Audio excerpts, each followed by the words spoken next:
Radio उड़ान की updates लेने के लिए इस चैनल को सब्सक्राइब कीजिए और इस वीडियो को ज्यादा से ज्यादा लाइक कीजिए और शेयर कीजिए। For more info log on to www.radioudan.com।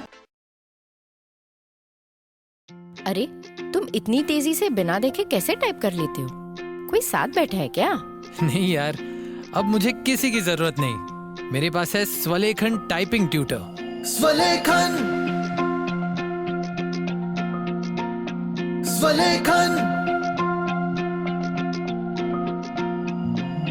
आज खुद को आजमाओ, निर्भरता की जंजीर तोड़ो, सीखो टाइपिंग स्वलेखन से, अपने हक की जंग लड़ो। मराठी, हिंदी, इंग्लिश सब एक ऐप में फ्री, 78 मजेदार लेसन्स से सीखना हुआ इजी। स्वलेखन से आपके विचार अब बने पहचान, स्वलेखन से लिखो खुद और छू लो आसमान। स्वलेखन। निवांत अंधमुक्त विकासालय लेकर आए हैं स्वलेखन टाइपिंग ट्यूटर, एक अनोखा सेल्फ लर्निंग अनुभव जो रिकॉर्डेड वॉइस के साथ आपको खुद सिखाएगा टाइपिंग की कला। स्वलेखन। मोबाइल के लिए प्ले स्टोर से और विंडोज पीसी या लैपटॉप के लिए SWALEKHAN यानी कि swalekhan.org से ऐप डाउनलोड करें या फिर कॉल करें 9923772375 पर। स्वलेखन।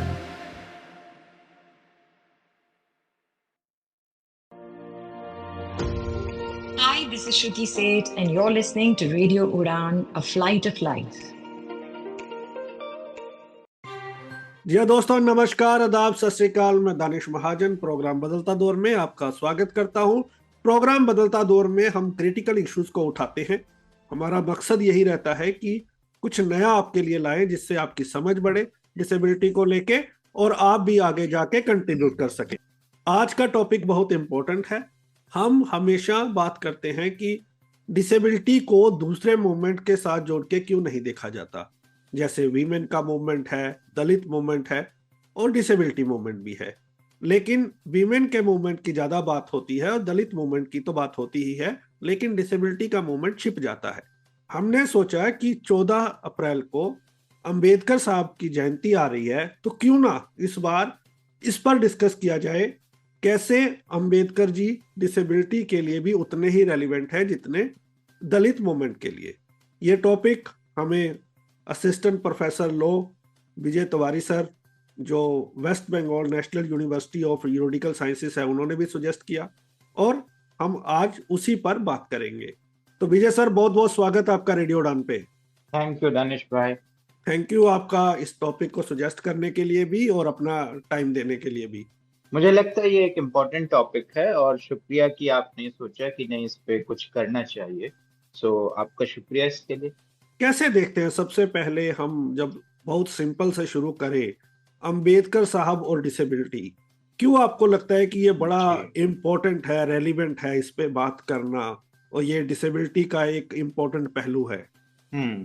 आपका पहला सवाल है और आप जानते हैं पिछले 2 पॉडकास्ट से कि पहले सवाल का जो उत्तर होता है मेरा थोड़ा लंबा होता है, तो पहले ही क्षमा प्रार्थी हूँ, लेकिन थोड़ा सा वक्त दीजिएगा इसको एक्सप्लेन करने के लिए।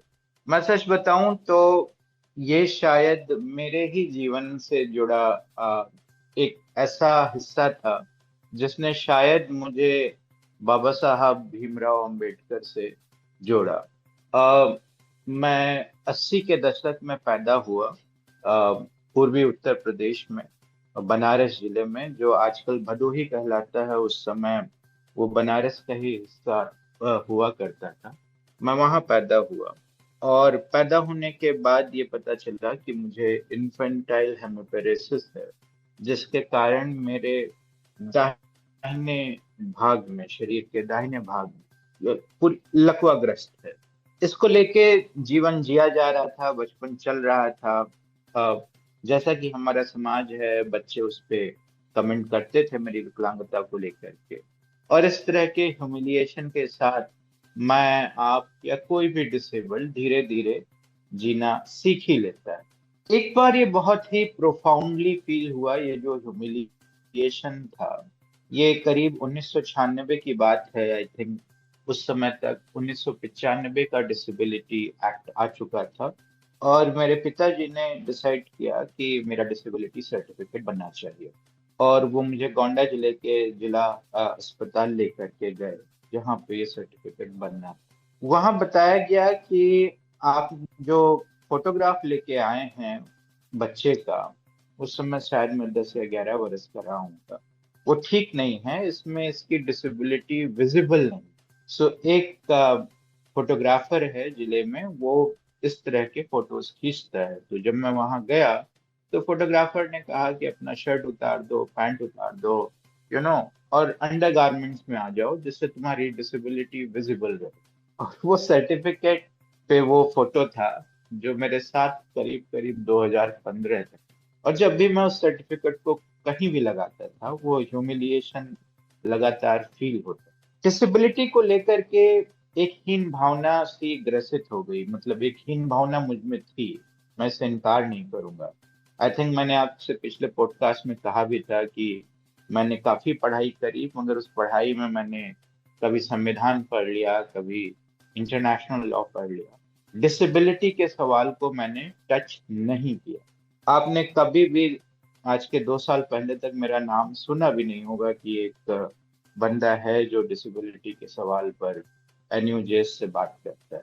सच है ये, मतलब 2020 के पहले मैंने डिसेबिलिटी के सवाल को ना ही जानने की कोशिश की, ना समझने की कोशिश की, क्योंकि मैं खुद हीन भावना से ग्रस्त। 2020 के बाद कुछ परिस्थितियों ने मुझे अपनी ही डिसेबिलिटी को एक्नॉलेज करने और उसको समझने की प्रेरणा दी। और उसको समझने के दौरान जो हमें कहा जाता है ना कि ये महान व्यक्तित्व है, मैं गांधी के पास गया, मैं आपको सच बता रहा हूँ, जिन जिन के पास में गया, मैं गांधी को पढ़ा, मैंने नेहरू को पढ़ा, टैगोर मुझे बहुत पसंद है, मैंने टैगोर को पढ़ा। इन किसी के पास मेरे डिसेबिलिटी का उत्तर नहीं था, डिसेबिलिटी से जुड़े ह्यूमिलिएशन का भी उत्तर नहीं। जो एक होता है ना, जो आप ह्यूमिलिएशन फील करते हैं, उसका जो गुस्सा होता है, उस रेस को चैनलाइज करने का कोई एक उत्तर नहीं था इनके पास। मैं पश्चिम के दार्शनिकों के पास गया, मैं जूरिस्प्रूडेंस पढ़ाता हूँ, तो उसमें सोशल कॉन्ट्रैक्ट थियरी पढ़ाता हूँ, जॉन रॉल्स की जस्टिस की थियरी को पढ़ाता हूँ, इमैनुअल कांत को पढ़ाता हूँ। इन सभी के पास मेरे डिसेबिलिटी का उत्तर नहीं। एट बेस्ट उन्होंने कहा कि हाँ, इनको भी जीने का अधिकार है, तो कुछ कुछ इनके लिए व्यवस्थाएं कर देनी चाहिए। जैसे आप गांधी जी को देखिए, तो उन्होंने दलितों के लिए हरिजन शब्द दिया। आजकल हमारे प्रधानमंत्री जी हमारे लिए एक दिव्यांग शब्द ले करके आए, जिसमें दलित को आपने भगवान का भगवान का बच्चा बता दिया, हमें डिविनिटी दे दी। इससे हमारे ना ही अधिकारों की सुरक्षा हुई और ना ही ये डिग्निफाइड, चाहे वो हरिजन हो चाहे दिव्यांग हो। इन्हीं सब के बीच में मैंने देखा कि डॉक्टर अंबेडकर की राइटिंग्स में दलित एक्सपीरियंस जो उनका था और उससे उपजा जो उनका ह्यूमिलिएशन था, उसको लेकर के वो लगातार मुखर रहे। इनफैक्ट उन्होंने अपनी पूरी राजनीति, उन्होंने अपना पूरा स्कॉलरशिप उस जो ह्यूमिलिएशन उन्होंने फेस किया था उसके इर्द गिर्द बनाए रखा। मेरी तरह वो उससे अपने दलित आइडेंटिटी से मुंह छिपाए नहीं फिर रहे, उन्होंने उसका संघर्ष किया, और इसीलिए उनकी उनकी फिलॉसफी में वो चीज सामने आ रही। एक बात मैं और करना चाहूंगा, इसी दौरान मैंने ये देखा कि अन्य मूवमेंट जो दलित मूवमेंट नहीं थे, वो भी अंबेडकर की तलाश कर रहे, क्योंकि उनको भी जैसे स्त्री तमाम तरह के ह्यूमिलिएशन फेस करती, एक ट्रांस पर्सन तमाम तरह का ह्यूमिलिएशन फेस करता है। तो मैंने देखा स्त्रीवादी अधिकार आंदोलनों में, ट्रांस मूवमेंट में भी अंबेडकर को समझने की, अंबेडकर से सीखने की ललक बढ़ी थी। एक बहुत ही खूबसूरत आर्टिकल मैंने पिछले साल पढ़ा, अखिल कैन का लिखा हुआ, फाइंडिंग गे इन अंबेडकर। तो मुझे लगा कि ये एक बहुत अच्छा फ्रेमवर्क दिया है, और वहां से मेरी रीडिंग शुरू होती है अंबेडकर की। और तब मैंने ये जाना कि अंबेडकर, डॉक्टर अंबेडकर, बाबा साहब अंबेडकर डिसेबिलिटी मूवमेंट के लिए भी एक नायक हो सकते हैं और उनसे हम बिल्कुल। सीख सकते 3 सवाल हैं मेरे आपकी बातों को लेके। हैं। जी एक सवाल तो जी आपने पहले एड्रेस कर दिया कि मैं पूछना चाहता था कि फिर इतनी देर बाद क्यों आप जागे। अंबेडकर साहब तो कहते थे कि संघर्ष करो, तो आप तो एक्सेप्ट ही नहीं कर जी रहे थे, उसका जवाब तो आपने खुद ही दे दिया। जी मूक नायक शब्द पे आपने बहुत जोर दिया है उनकी जी जी पब्लिकेशन को लेके। आपके जी आर्टिकल को भी मैं पढ़ रहा था और मैंने आपके जो पॉडकास्ट किए उसमें आप इस शब्द का बार बार यूज करते हो, तो इसको आप एक जी रेफरेंस जी पॉइंट मानते हो डिसेबिलिटी के साथ जोड़ने के टाइम। जी जी तो जी बाकी भी बहुत सारे फ्रीडम फाइटर्स थे, उन्होंने भी कई जगह पे इस तरह की कॉनोटेशन को यूज किया है। तो जी अंबेडकर साहब को आप डिफरेंट क्यों मानते हो, नंबर 1। नंबर 2, जी क्या आपको नहीं लगता, ये सवाल हमने पिछली बार भी डिस्कस किया था, कि ये इनविजिबल फॉर्म में डिसेबिलिटी को सपोर्ट कर रहे हैं? हम्म क्या ये विजुअल फॉर्म में हो सकता था क्योंकि हमारी कंडीशन भी वैसे ही थी? और तीसरा जो जी लास्ट सवाल है वो आपके लास्ट सेंटेंस से ले रहा हूं मैं, कि हम्म क्या ऐसा तो नहीं कि हमारे पास नायकों की कमी है डिसेबिलिटी मूवमेंट में, इसलिए हम हम्म अपने मूवमेंट को बड़ा दिखाने के लिए we are looking for some heroes? मैं तीसरे सवाल का पहले आंसर करता हूँ। अगर मैं पहला सवाल और दूसरा सवाल भूल जाऊं तो जरा सा मुझे याद कराइएगा। मुझे नहीं पता कि हमारे पास नायकों की कमी है या नहीं, मुझे बिल्कुल नहीं पता। जैसे हम लोगों ने पिछले जब पॉडकास्ट में बात की थी दानिश भाई, तो मैंने रोहित डे के किताब का हवाला दिया था जिसमें डेफ एंड डम सोसाइटी की बात हुई थी। मुझे नहीं पता कि क्या हमारे हिस्टोरियंस ने कभी डिसेबिलिटी मूवमेंट को इतना सीरियस लिया कि उन्होंने डिसेबिलिटी मूवमेंट को लेकर के इतना किया 20वीं शताब्दी के शुरू में या 19वीं शताब्दी के आखिरी वर्षों में, जब इंडियन नेशनल कांग्रेस का जन्म हो चुका है 1885 में, जब नेशनल मूवमेंट चल रहा है, जब गांधी आते हैं, तो डिसेबिलिटी ने और जो डिसेबल्ड थे वो उसको किस तरीके से देख रहे हैं। हमको तो डेफ एंड डम सोसाइटी का अस्तित्व भी रोहित डे के किताब के पहले नहीं पता था। तो मुझे नहीं पता हमारे पास नायक थे या नहीं। सच बात यह है कि डिसेबिलिटी मूवमेंट को लेकर के हुए रिसर्च नाकाफी है, वो पूरे नहीं है। सो हमारे अपने नायक होंगे मगर वो कहीं किसी आर्काइव में होंगे, समहाउ वो पब्लिक मेमोरी का हिस्सा नहीं। सो मेरा ये उत्तर है कि मुझे नहीं पता कि मेरे मेरे मूवमेंट के का कोई नायक या कई अन्य नायक थे या नहीं। इस बात का उत्तर इसलिए नहीं दे सकता क्योंकि सच बात यह है कि अभी तक भारत का हिस्टोरिकल रिसर्च एबल्ड बॉडीड लोगों का हिस्टोरिकल रिसर्च है जिन्होंने डिसेबिलिटी के क्वेश्चन को सीरियस लिया है। पहला बात यह है कि अंबेडकर के राइटिंग्स को जब हम पढ़ते हैं तो वो लगातार डिसेबिलिटी को यूज तो करते हैं मगर वो उसको सोशल डिसेबिलिटी के फॉर्म में देखते हैं। सो फिजिकल डिसेबिलिटी समहाउ हम लोग ऐसा पाते हैं वो शायद उनके राजनीतिक कंसर्न का हिस्सा नहीं था।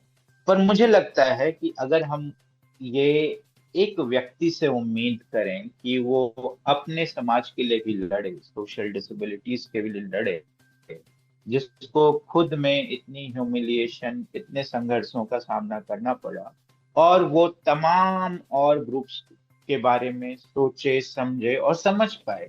ये भी ध्यान देने की बात है कि वो किस समय में थे, उनका अपना कॉन्टेक्स्ट क्या था। तो शायद मुझे लगता है कि थोड़ी सी ज्यादती हो जाएगी। इसलिए मुझे लगता है कि अंबेडकर एक बड़ी खूबसूरत बात लेकर के आते हैं जिसको प्रोफेसर उपेंद्र बख्शी ने अपने एक एस्से में लिखा है। I think doctor Sanjay Jain की 2022 में बुक आई, वो थी critical essays on disability rights jurisprudence.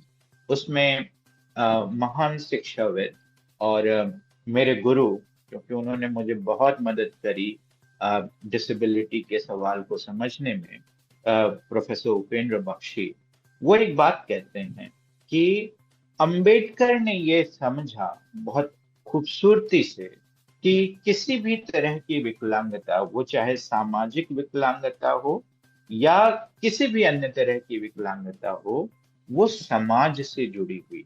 तो प्रोफेसर उपेंद्र बख्शी फ्रेंच फोना का एक कॉन्सेप्ट लेके आते हैं, सोशियोजेनिक, मतलब समाज से उत्पन्न हुई विकलांगता। सो इस रेफरेंस में अंबेडकर वहां तक पहुंचते हैं।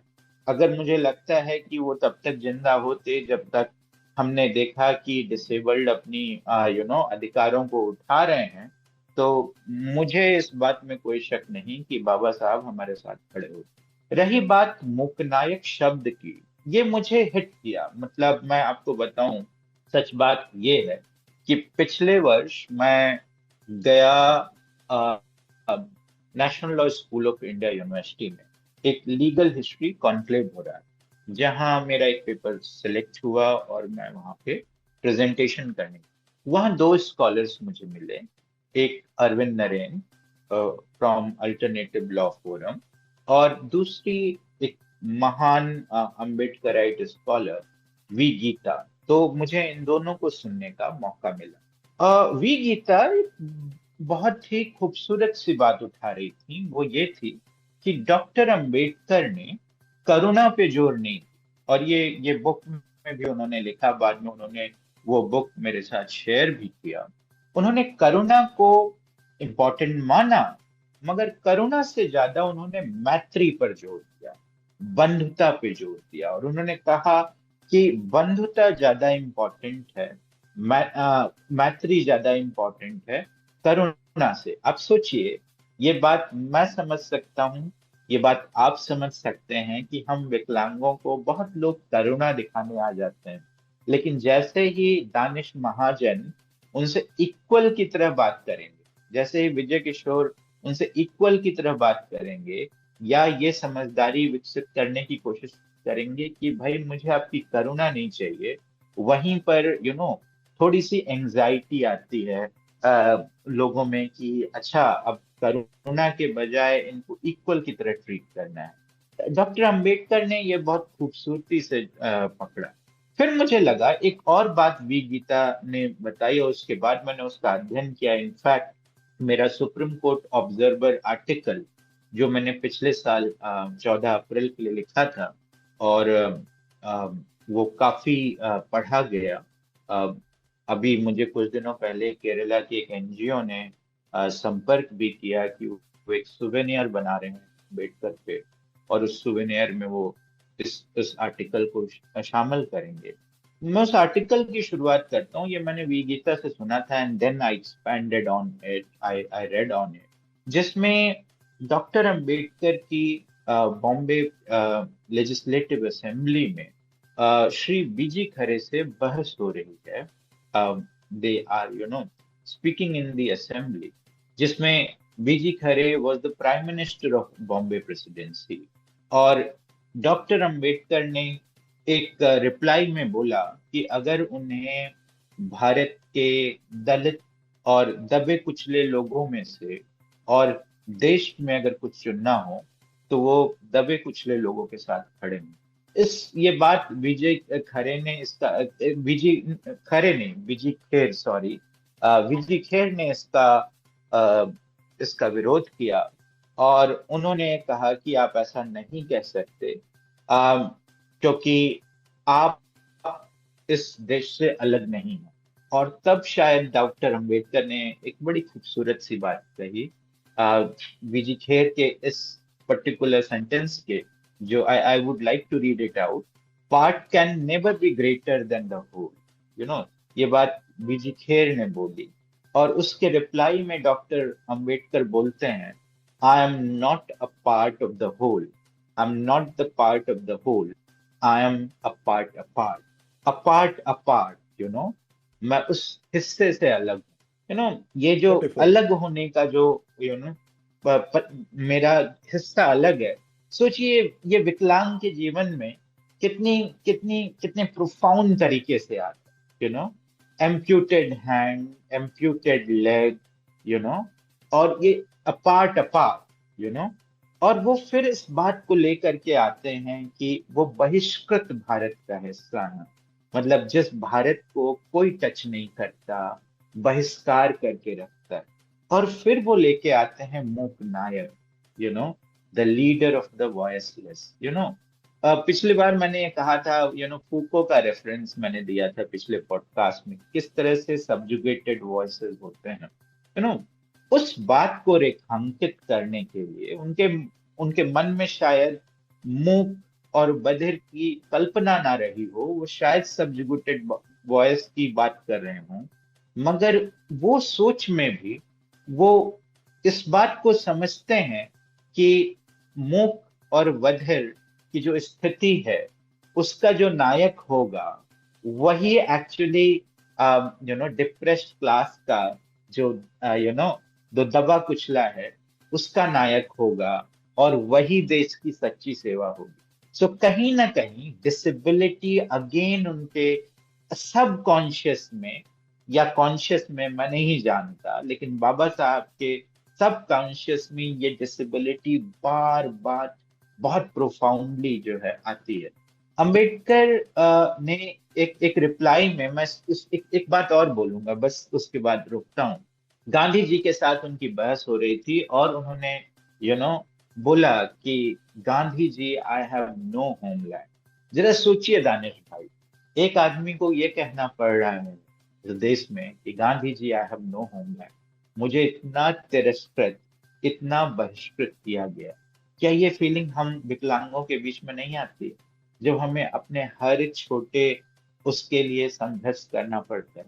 इस तरह का जो आर्टिकुलेशन है अंबेडकर का ह्यूमिलिएशन के खिलाफ, वो मैंने गांधी में भी नहीं पाया, वो नेहरू में भी नहीं पाया, वो मैं टैगोर में भी नहीं पाया। और मैं आपको सच बताऊं, मैंने राइट विंग के भी ऑथर्स को पढ़ा, मैंने सावरकर को भी पढ़ा है, और मैंने left wing authors M.N.. Roy को भी पढ़ा है। किसी की राइटिंग में इस तरह से ह्यूमिलिएशन का आर्टिकुलेशन नहीं है जी, और ह्यूमिलिएशन के खिलाफ भी आर्टिकुलेशन नहीं। बिल्कुल। दो सवाल हैं कि जी, अभी आपने बात की कि इसलिए मैं disability- मुकनायक शब्द पे जोर करता हूँ। या बिल्कुल, है।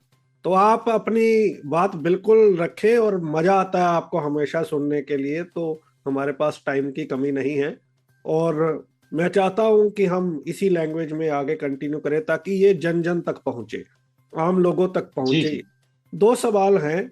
एक, अभी आपने जिक्र किया कि सोसाइटी क्रिएट्स डिसेबिलिटी, जी ये हमारे लिसनर्स को बताइए कि जब आप कहते हैं कि जो विकलांगता है वो समाज द्वारा क्रिएट की जाती है, इससे आपके क्या मायने हैं अंबेडकर जी के पर्सपेक्टिव से? और दूसरा, जी आप कास्ट डिस्क्रिमिनेशन को डिसेबिलिटी डिस्क्रिमिनेशन से कैसे इक्वेट करते हैं? जी जी इनफैक्ट मेरा काम काफी आसान हो गया है दानिश भाई, मैं आपको सच बताऊं। पिछले साल मुझे जून में बुलाया गया यूनिवर्सिटी ऑफ गैल्वे में, आयरलैंड में, अपना पेपर प्रेजेंट करने के लिए, और वहाँ की मुख्य वक्ता थी तालिला ए लुइस, जो डिसेबिलिटी पर ही काम करती हैं, और वो अपने एबलिज्म के डेफिनेशन के लिए जानी जाती, जिस तरह से उन्होंने एबलिज्म को डिफाइन किया। और सबसे खूबसूरत बात यह है कि तालिला अपने एबलिज्म के डेफिनेशन को इम्प्रोवाइज करती रहती हैं हर साल। इनफैक्ट उनके एबलिज्म के डेफिनेशन को डी.वाई. चंद्रचूड़ ने अपने एक जजमेंट में भी पार्ट बनाया। तो मैं तालिला से वहां मिला क्योंकि वो गैल्वे में मुख्य वक्ता थी, और हमारी काफी लंबी बातचीत हुई। हम उसके बाद लिंक्डइन, ट्विटर, अलग अलग प्लेटफॉर्म्स पर जुड़े और हमारा एक्सचेंज होता रहता है। तालिला ने जो एबलिज्म की 2022 की डेफिनेशन दी है, मैं उसको पढ़ना चाहूँ, और उसके बाद हम ये देखेंगे कि बाबा साहेब ने जिस तरह से सोशियोजेनिक तरीके से इस डिसेबिलिटी के सवाल को अपने समय में समझने की कोशिश की, वो कितना इम्पोर्टेंट है। तालिला अमेरिकन स्कॉलर हैं और वो अमेरिका के कॉन्टेक्स्ट में बात कर रही हैं, बट बहुत सारा कॉन्टेक्स्ट हमारे यहाँ भी मिलेगा। And she writes about definition of ableism, a system of assigning value to people's bodies and minds based on socially constructed ideas of normalcy, productivity, desirability, intelligence, excellence, and fitness. These are constructed ideas and they are deeply rooted in eugenics, anti blackness, misogyny, colonialism, imperialism, and capitalism. This systematic operation leads to people and society determining people's value based on their culture, age, language, appearance, religion, birth or living place, health or wellness, and or their ability to satisfactorily reproduce, excel, and behave. You do not have to be disabled to experience ableism.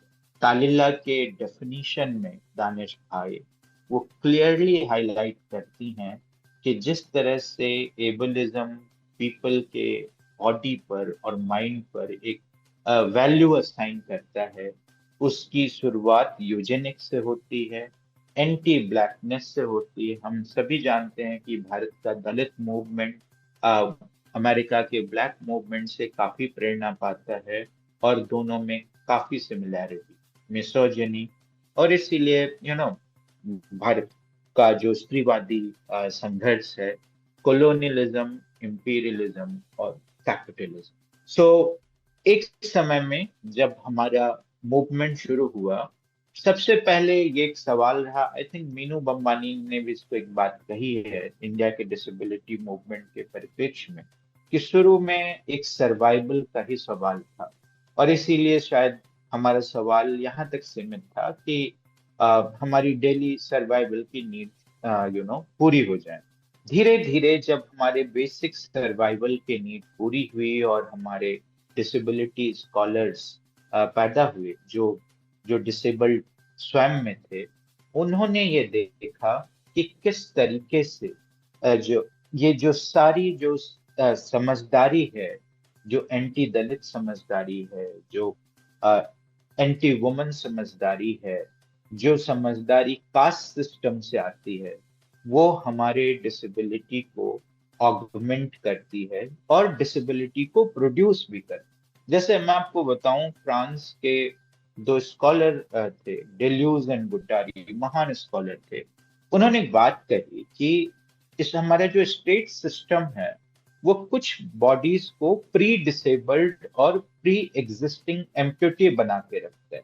Pre disabled मतलब वो disabled तो नहीं है आज के दिन में, लेकिन फिर भी वो डिसेबल्ड है और वो एम्प्यूटीज हैं। वो आज डिसेबल्ड हों या ना हो, वो कल को डिसेबल्ड होंगे ही, बिकॉज उनको स्टेट ने वैसा ही करके रखा हुआ है। कैसे समझेंगे इस बात? सोचिए, हमारे यहाँ मैनुअल स्कैवेंजिंग कौन करता है? वो एक दलित होता है जो मैनुअल स्कैवेंजिंग करता है, जो गटर में जाता है गटर को साफ करने के लिए। वो हमेशा इस रिस्क में होता है कि वो डिसेबल्ड हो जाए, वो मर जाए। वो भले ही डिसेबल्ड ना हो, मगर एक ऐसा अनफॉर्चुनेट एक्सीडेंट, इसकी प्रोबेबिलिटी कि उसके साथ एक ऐसा अनफॉर्चुनेट एक्सीडेंट हो जाए कि वो कल को कुछ घंटों में ही डिसेबल्ड हो जाए। सो डेल्यूज एंड गुटारी इस बात को लेकर के आते हैं। यहां तक कि आपको बताऊं, डॉक्टर अंबेडकर एक बात बोलते हैं। वो कहते हैं कि Dalit bodies have been treated like shock absorbers in slums and dead weights in booms. किस तरीके से आपने उनको शॉक ऑब्जॉर्वर की तरह जो है यूज किया है। और वो ये भी बात कहते हैं, और मैं उनको कोट करता हूं, कि the caste system has deadens, paralyses and cripple the people. तीनों शब्दों पर ध्यान दीजिएगा। Caste system deadens, paralyses and cripple the people. इसी तरीके से जो है डिसेबिलिटी प्रोड्यूस होती है हमारे सोशियोलॉजिकल इन्वायरमेंट।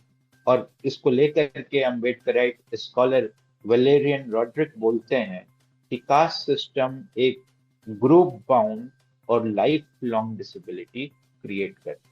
जी बिल्कुल। तो जो पूरा डिस्कोर्स है आप उसको ला रहे हैं डिग्निटी पे। जी it is the dignity which states what is our social condition, क्या समाज में जी हमें सम्मानजनक अधिकार है। और अब इसको थोड़ा और एक्सपैंड करते हैं कि दो तीन चीजें आपसे समझनी है। एक, जी डिग्निटी को आप इस पूरे डिस्कोर्स का हिस्सा बना रही है, तो क्या मैं यहाँ आपको समझने में करेक्ट हूँ? अगर हाँ तो आप जी इसको जी थोड़ा जी और एक्सपेंड जी कीजिए। जी दूसरा, आज के हम्म, टाइम पे बाबा साहब के हिसाब से आप जी हमारी कंडीशन कहाँ देखते हैं, दलित की भी और डिसेबिलिटी की भी, और एक हम्म, उनका मैसेज जो आज भी रेलिवेंट है इस परिप्रेक्ष्य में। जी। दो बातें हैं मैं आपको बताऊं। अभी हमारा जो पूरा डिसेबिलिटी डिस्कोर्स है वो सोशल मॉडल ऑफ डिसेबिलिटी पर टिका हुआ है। जब मैं पिछले साल आयरलैंड गया और मेरे पहले काफी लोगों ने अपने प्रेजेंटेशन किए, मैं इंडिया को रिप्रेजेंट कर रहा था वहाँ, तो मैंने एक सवाल पूछा वहां पर कि जब आप सोशल मॉडल ऑफ डिसेबिलिटी कह रहे हैं, तो आप एटीट्यूडनल बैरियर को लेकर के सामने आ रहे हैं, तमाम और चीजों को सामने लेके आ रहे हैं, आप में से कितनों ने कास्ट के बारे में सुना? और आपको सच बताऊं, आंसर बहुत ही कम था। कुछ लोग जो साउथ एशियन पर्सपेक्टिव को जानते थे उन्होंने कहा कि हाँ हम कास्ट सिस्टम को जानते हैं, मगर उसके अलावा कोई भी वेस्टर्न स्कॉलर इसको समझने में कामयाब नहीं। जैसे तालिला का जो डेफिनेशन है एबलिज्म का, एंटी ब्लैकनेस से दे वर एबल टू एसोसिएट, बस कास्ट सिस्टम को लेकर के वेस्ट में कोई समझदारी नहीं। अब सोशल मॉडल ऑफ डिसेबिलिटी अगर है तो सबसे पहला सवाल तो मेरे दिमाग में ये आता है कि सबसे पहले जो चीज देखनी होगी वो कि हमारा सोशल फैब्रिक कैसा है। क्या वो लोगों को डिग्निटी प्रदान करता है? क्या वो यू नो महिलाओं को इज्जत देता है? क्या वो माइनॉरिटीज को इज्जत देता है? क्या वो विकलांगों को इज्जत देता है? और ये तमाम सवाल उभर के सामने आएंगे। डॉक्टर अंबेडकर ने एक बड़ी फेमस सी बात कही थी। उन्होंने ये कहा था कि it is the sociality which constitute the human हुआ ह्यूमन। ये जो हमारी बंधुता है ना, जो हमारा सामाजिक ताना बाना है, इसी के थ्रू विजय को दानिश और दानिश को विजय ह्यूमन दिखते हैं। अगर हम दोनों रिस्पेक्ट और डिग्निटी से बात करें, अगर हम और आप एक दूसरे को अनटचेबल की तरह से ट्रीट करें, तो ना मैं आपके लिए ह्यूमन रह जाऊंगा और ना आप मेरे लिए ह्यूमन रह जाए। तो मैंने एक बात उठाया कि पूरी सोशल मॉडल ऑफ डिसेबिलिटी पे जो बात होती है यूएनसीआरपीडी में, आप कैसे समझते हैं उस सोशल को? और मैंने ये कहा कि जो वेस्टर्न अंडरस्टैंडिंग है सोशल मॉडल ऑफ डिसेबिलिटी की, उसमें अगर आप कास्ट के सवाल को नहीं लेके आएंगे तो वो एक अधूरा एक अधूरा समझ होगा जो ठीक नहीं होगा। अंबेडकर कहते हैं कि caste system what it does that it confiscate your persona. Again मैं थोड़ा सा लिव्ड एक्सपीरियंस पे जाऊंगा और मैं चाहूंगा कि आप भी इस पे जोड़ें। मुझे कई बार लगा कि मेरी डिसेबिलिटी के कारण मेरा जो अपना पर्सनैलिटी है वो जितनी अच्छी तरह से डेवलप हो सकता था, जितनी खूबसूरती से डेवलप हो सकता था, जिस हीनता से मैं ग्रस्त रहा उसके कारण नहीं हो पाया। यू नो सो मेरा पर्सोना कन्फिस्केटेड था। आप क्या आपने भी ऐसा फेस किया कि कहीं ना कहीं बिल्कुल बिल्कुल। शायद आपकी डिसेबिलिटी, राइट? सो वो एक चीज जो है समझ के में आती है जो अंबेडकर इस बात को कहते हैं। और जो वो सवाल कहते हैं कि भाई मैत्री दीजिए, फ्रेटर्निटी दीजिए, करुणा मत दीजिए। करुणा नहीं मांग रहे आपसे, मैंने मैत्री मांगी है और मुझे मित्रता चाहिए। तो ये एक बहुत ही खूबसूरत सी बात आती है। मुझे लगता है कि भारत में सोशल मॉडल ऑफ डिसेबिलिटी को लेकर के, कास्ट के सवाल को लेकर के, जेंडर के सवाल को लेकर के, और अभी तो ट्रांस मूवमेंट के सवाल को लेकर के, कल को कोई और सबऑल्टर्न ग्रुप आएगा, उन सब के सवाल को लेकर के हमें सोशल को फिर से रीनिगोशिएट करने की जरूरत है। ये जो एटीट्यूडनल बैरियर है ना, ये एटीट्यूडनल बैरियर इंडियन कॉन्टेक्स्ट में या साउथ एशियन कॉन्टेक्स्ट में इन सभी मामलों से प्रभावित होता है। और मुझे इसलिए western construct of social model of disability अच्छा तो लगता है मगर अधूरा भी लगता है। Very important point I think. मेरे दो बड़े मजेदार सवाल है जो मैं लोगों के लिए समझना चाहता हूँ। एक तो ये बताएं कि जब हम अंबेडकर साहब की बात करते हैं, दलित मूवमेंट की बात करते हैं, उन्होंने कुछ सुजेशंस पेश किए। एक रिजर्वेशन, दो जी रिप्रेजेंटेशन, जी तीन अवेयरनेस। जी इन तीनों पे डिसेबिलिटी पे भी काम हो रहा है। खास तौर पे अगर लास्ट जी दशक की बात करें तो मूवमेंट ने एक स्पीड पकड़ी है, जी लेकिन परिणाम वैसे नहीं है जैसे दलित मूवमेंट को लेके। तो इन जी। दोनों में आप इक्वलिटी देखते हैं? क्या हम उसी दिशा में जा रहे हैं आपके हिसाब से? दूसरा सवाल, जो सोशल डिसेबिलिटी मॉडल पे आप बात कर रहे हैं, सोशल मॉडल पे बहुत सारे लोग कहते हैं कि forget about social model now. जैसे आपने कहा कि एटीट्यूडनल एक नया मॉडल है, टेक्निकल मॉडल ऑफ एडवांसमेंट आजकल इस पे बहुत बात होती है, human rights model, human right, medical model तो है ही। तो या आज अगर हमें एकेडमिया के हिसाब से समझना हो तो क्या आज भी सोशल मॉडल उतना ही इम्पोर्टेंट है और सबसे इम्पोर्टेंट है, या हमें शिफ्ट करने की जरूरत है? और दूसरा, ये तो तीनों चीजें जो अवेयरनेस, रिप्रेजेंटेशन एंड जो रिजर्वेशन, तो क्या जी। इससे हम सही दिशा में हैं? पहले रिप्रेजेंटेशन के सवाल को लेते हैं। बाबा साहब का पूरा संघर्ष रिप्रेजेंटेशन को ही लेकर के रहा। सच बताएं तो उन्होंने मिथक भी गढ़े, और मिथकों को गढ़ने में भी वो इस सवाल को लेकर के बहुत ही सजग रहे। जैसे एक बात वो कहते हैं जो कि आज के राष्ट्रीय विमर्श में थोड़ी सी जो है कंट्रोवर्शियल मानी जाती है, वह भीमा कोरेगांव का संघर्ष। भीमा कोरेगांव संघर्ष में जैसा हम जानते हैं कि अंग्रेजों की सेना ने पेशवाओं को हराया, और उसमें महार रेजिमेंट का बड़ा हाथ। बाबा साहब ने यह कहा कि ये शो करता है कि ये दलितों की अपकाष्ठ पे विजय थी, ब्राह्मणों पर विजय थी। आनंद तेलतुंबड़े ने द वायर में एक आर्टिकल लिखा और ये कहा कि ये एक मिथक है जो अंबेडकर ने जो कहा, क्योंकि ये सच है कि दलितों का कोई उद्धार नहीं हो रहा था पेशवा की सेना में, मगर ब्रिटिश कॉलोनियल राज ने भी उनका उद्धार किया हो, ये सच नहीं। सो आनंद तेलतुंबड़े एक बड़े स्कॉलर हैं, वो बाबा साहब से जुड़े हुए भी हैं, और उन्होंने ये क्रिटिक कहा। लेकिन जहां तक मैं इसको देख पाता हूँ, जब बाबा साहब ये कह रहे थे, वो एक बात समझ रहे थे कि कम्युनिटी में सेल्फ रिस्पेक्ट की भावना आना बहुत जरूरी, और उसके लिए शायद इतिहास की भी जरूरत है और एक मिथक की भी जरूरत। तो एक पैरेलल डिसेबिलिटी मूवमेंट के लिए भी बनता है। क्या हमें अपने इतिहास, जो जो सवाल आपने सबसे दूसरा सवाल जो उठाया कि हमारे नायक कहाँ, हमारे तो इतिहास का अध्ययन ही नहीं हुआ दानिश भाई, इसीलिए हम अपने नायकों को नहीं पा पाते। मैं बहुत खुश हूँ डेफ एंड डम सोसाइटी की हिस्ट्री से, जो कि एक पैरा में सिमटा दिया रोहित डे ने, लेकिन मैं बहुत खुश हूँ कि ऐसी कोई चीज निकल के आई है। मतलब हमारा जो कहते हैं ना टेस्टिमोनियल इरेजर और blog from meaning making and meaning sharing, वो बहुत प्रोफाउंड हुआ है, वो बहुत जबरदस्त हुआ है। तो हमको तो अपने नायक ही सर्च करने के लिए आर्काइव में जाना होगा, लोक कथाओं में जाना होगा, और अपने शायद मिथक भी गढ़ने, हिस्टोरिकल जरूरत होती है मिथक गढ़ने। तो मुझे इसमें कुछ गलत नहीं लगता कि अगर बाबा साहब ने एक मिथक सा गढ़ा, जो आनंद तेलतुंबड़े कहते हैं कि ऐसा कोई जो है उद्धार नहीं हुआ ब्रिटिश राज। खैर, वो आनंद तेलतुंबड़े की समझदारी है।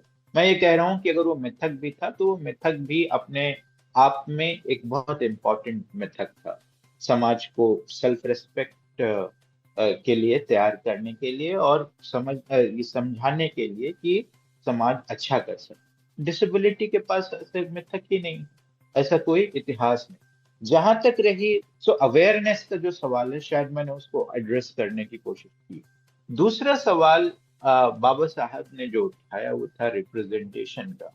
याद रखिए कि राउंड टेबल कॉन्फ्रेंस के बाद जब अंग्रेजों ने उनको एक पृथक निर्वाचक मंडल देने की बात कही और गांधी जी पूना में भूख हड़ताल पर बैठे, फास्ट एंड टू डेथ किया, और फिर अंबेडकर गांधी का पूना पैक्ट होता है 1932 में, और उसी का परिणाम है आज के सुखद परिणाम कि आज भारत की संसद में, विधान सभाओं में दलितों के लिए और शेड्यूल्ड ट्राइब्स के लिए सीट रिजर्व।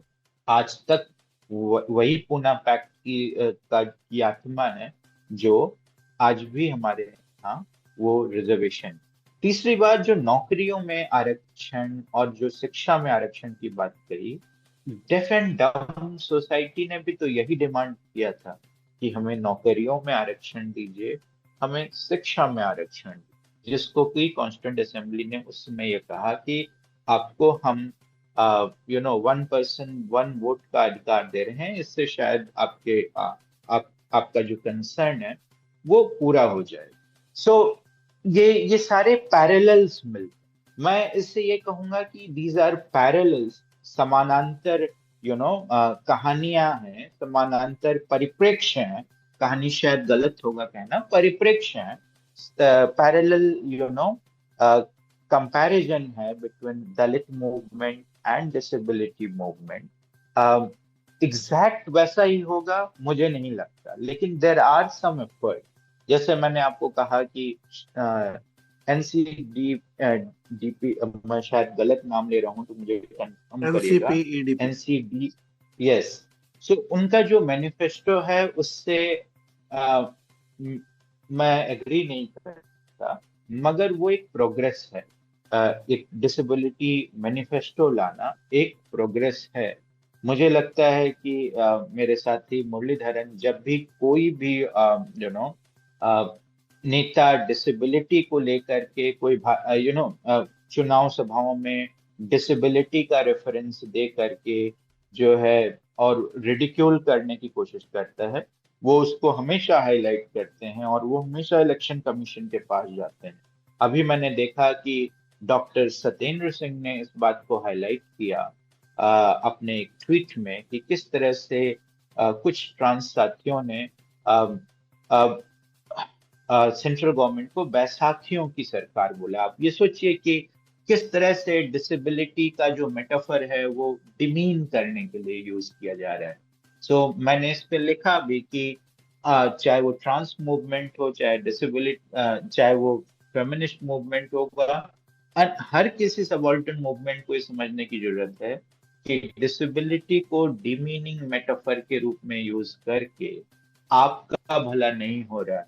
इनफैक्ट इससे तमाम सबाल्टर्न मूवमेंट में जो सॉलिडारिटी होनी चाहिए वो सॉलिडारिटी रप्चर होती है।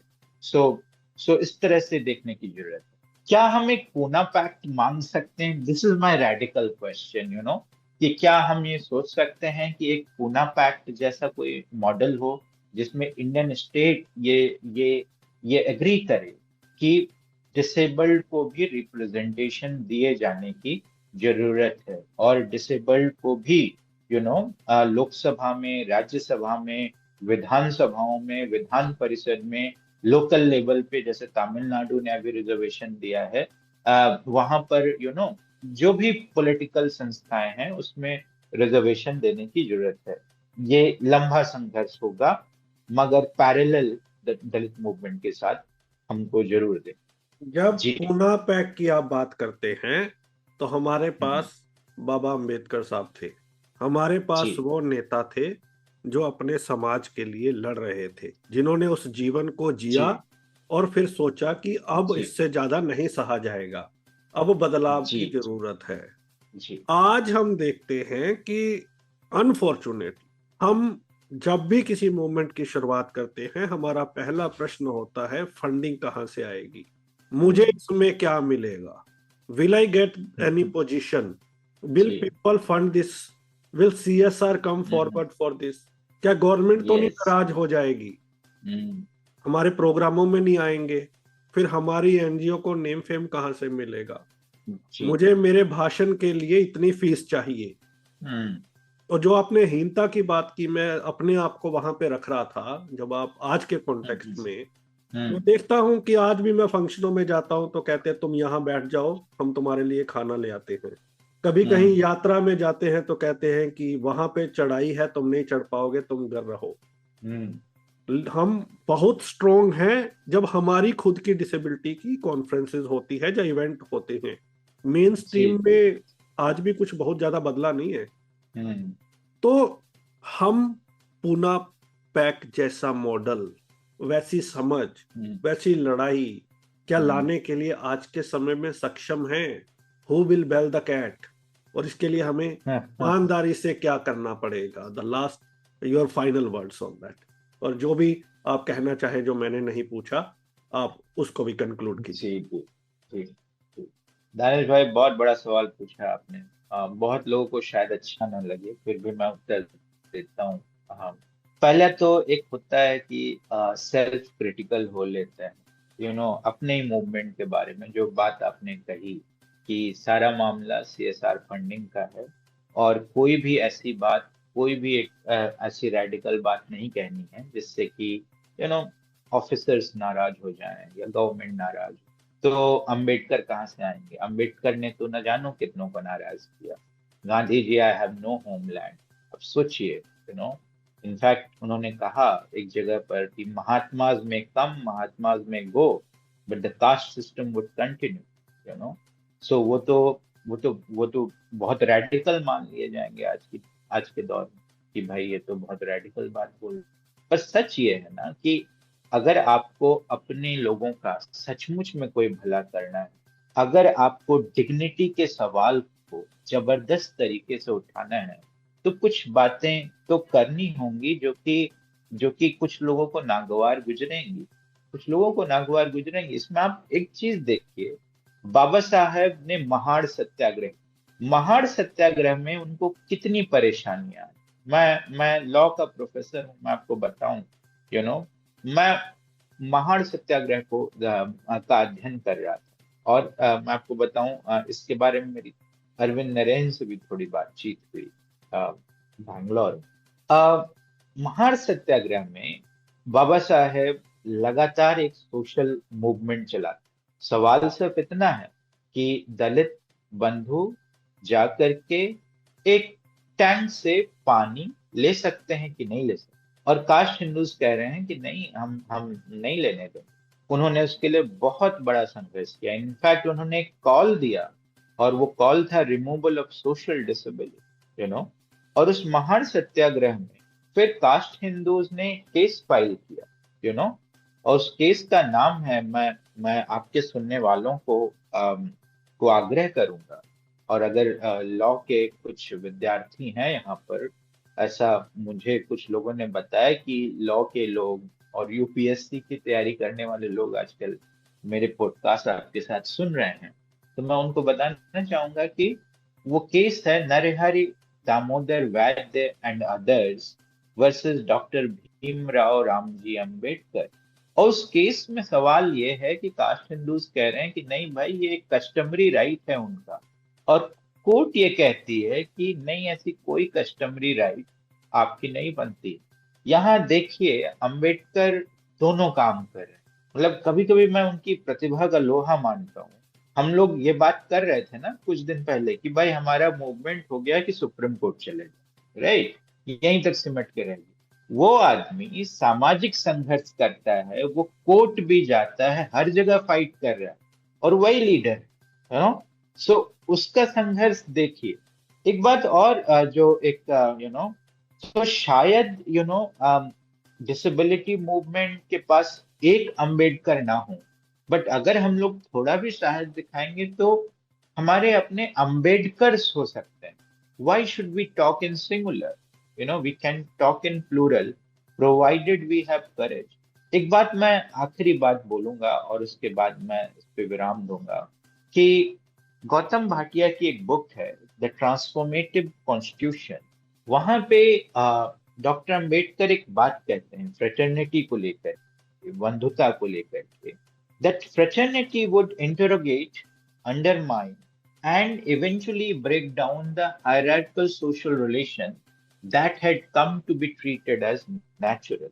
जो हायरार्की, जो डोमिनेशन, जो प्राकृतिक लगता है, नेचुरल लगता है हम लोगों को, फ्रेटर्निटी, बंधुता जब आप देंगे महिला को, बंधुता जब आप देंगे ट्रांस पीपल को, बंधुता जब आप देंगे दलित को और विकलांग को, तो धीरे धीरे धीरे ये हायरार्कीज टूटेंगी। आज के समय की हमारी जरूरत ये है हमारे मूवमेंट की कि वो एबलिज्म को इस फॉर्म ऑफ डोमिनेशन में देखे और उसको तोड़ने की कोशिश करे।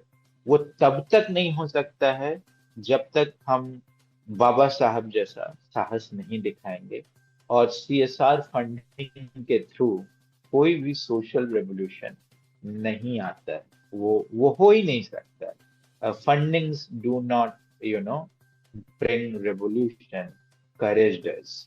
और ये बात हमें, तो यहीं पे मैं पूर्ण विराम। और बहुत ही पॉजिटिव नोट पे आपने कहा कि let's look for many more Ambedkars, तो मेनी मोर अम्बेडकर्स, यस। तो उम्मीद है कि हमें भी अपने नायक मिलेंगे, इस संघर्ष में और तेजी आएगी। जिस रिप्रेजेंटेशन की हम बात कर रहे हैं, एक दिन ऐसा आएगा कि हम भी अपनी बात जोरों शोरों से रखेंगे और समाज में at the end of the day जिस डिग्निटी की तलाश में है हम उसको हासिल करेंगे। Thank you so much for enlightening us with wonderful insight sir. शुक्रिया दानिश भाई, थैंक यू वेरी मच। तो लिसनर्स, आज ट्रिब्यूट दी हमने और मुझे लगता है इंडिया में very rarely we have discuss this topic, तो हमने इस टॉपिक को भी आपके लिए पेश किया, आपकी अंडरस्टैंडिंग ब्रॉड हो और आप भी आगे जाके समाज में कंट्रीब्यूट कर सके। इसी तरह के टॉपिक्स आने वाले टाइम पे भी लाते रहेंगे। सुनते रहिए रेडियो उड़ान, a flight of life. Bye bye. Hi, I'm Rajkumar Rao on Radio Udan, where every story shines bright. Join me in embracing diversity, spreading kindness, and celebrating the beauty of every individual. Together, we can make the world a more inclusive place. Keep tuning in.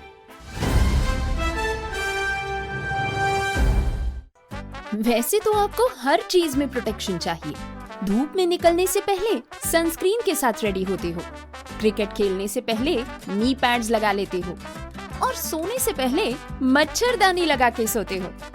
तो फिर बात जब हाथों के germs की हो, तब protection गायब क्यों? इसीलिए सैवलॉन स्वस्थ इंडिया कहता है, अगर जर्म्स और बीमारियों से रखनी हो दूरी, खाने से पहले हैंड वॉश जरूरी।